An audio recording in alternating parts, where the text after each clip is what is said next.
ತಂದೆ ಹೆಸರು ಎಷ್ಟು ವಯಸ್ಸು ನಿಮಗೆ?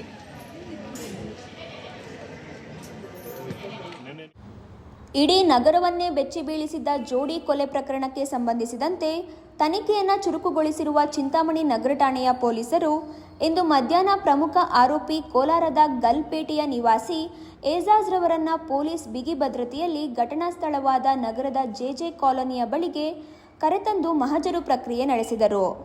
ಸೋಮವಾರ ಬೆಳಿಗ್ಗೆ ಪತ್ನಿ ಶಮಾ ಮತ್ತು ನಾದಿನಿ ರೇಷ್ಮಾರವರನ್ನ ಕತ್ತು ಕೊಯ್ದ ಕೊಲೆಯ ತನಿಖೆ ನಡೆಸುತ್ತಿರುವ ವಿಶೇಷ ಪೊಲೀಸ್ ತಂಡ ಕಾನೂನು ಸುವ್ಯವಸ್ಥೆಯ ಹಿತದೃಷ್ಟಿಯಿಂದ ಮಂಗಳವಾರ ಮಧ್ಯಾಹ್ನ ಕೊಲೆ ಮಾಡಿದ ಸ್ಥಳಕ್ಕೆ ಹಿರಿಯ ಅಧಿಕಾರಿಗಳ ಸಮ್ಮುಖದಲ್ಲಿ ಈ ಕಾರ್ಯಾಚರಣೆ ನಡೆಯಿತು.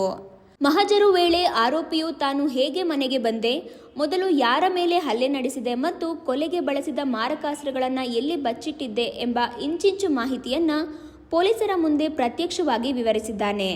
ಕೃತ್ಯ ನಡೆದ ಮನೆಯ ಮಲಗುವ ಕೋಣೆ ಹಾಗೂ ಆರೋಪಿ ತಪ್ಪಿಸಿಕೊಳ್ಳಲು ಬಳಸಿದ ಬಾಗಿಲಿನ ಮಾರ್ಗಗಳನ್ನೆಲ್ಲ ಪೊಲೀಸರು ಕೂಲಂಕುಷವಾಗಿ ಪರಿಶೀಲಿಸಿ ವಿಡಿಯೋ ಮತ್ತು ಫೋಟೋ ಚಿತ್ರೀಕರಣ ಮಾಡಿಕೊಂಡಿದ್ದಾರೆ.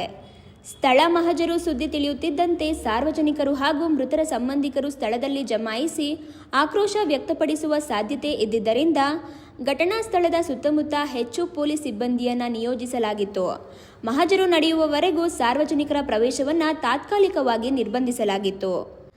ಮಹಜರು ಪ್ರಕ್ರಿಯೆಯ ವೇಳೆ ಕೊಲೆಗೆ ಬಳಸಲಾಗಿದ್ದ ರಕ್ತಸಿಕ್ತ ಚಾಕು ಹಾಗೂ ಆರೋಪಿ ಕೃತ್ಯದ ದಿನ ಧರಿಸಿದ್ದ ರಕ್ತದ ಕಲೆಗಳಿದ್ದ ಬಟ್ಟೆಗಳನ್ನು ಪೊಲೀಸರು ಮಹಜರು ಸಾಕ್ಷಿಗಳ ಸಮ್ಮುಖದಲ್ಲಿ ವಶಪಡಿಸಿಕೊಂಡಿದ್ದಾರೆ. ಇವುಗಳನ್ನು ನ್ಯಾಯಾಲಯಕ್ಕೆ ಸಾಕ್ಷ್ಯವಾಗಿ ಸಲ್ಲಿಸಲು ವಿಧಿವಿಜ್ಞಾನ ಪ್ರಯೋಗಾಲಯದ ತನಿಖೆಗೆ ಕಳುಹಿಸಲಾಗುವುದು ಎಂದು ಅಧಿಕಾರಿಗಳು ತಿಳಿಸಿದ್ದಾರೆ.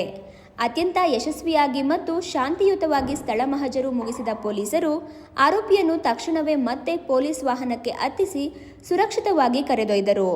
ಇಮ್ರಾನ್ ಖಾನ್, ರಾಯಲ್ಸ್ ಕನ್ನಡ, ಚಿಂತಾಮಣಿ.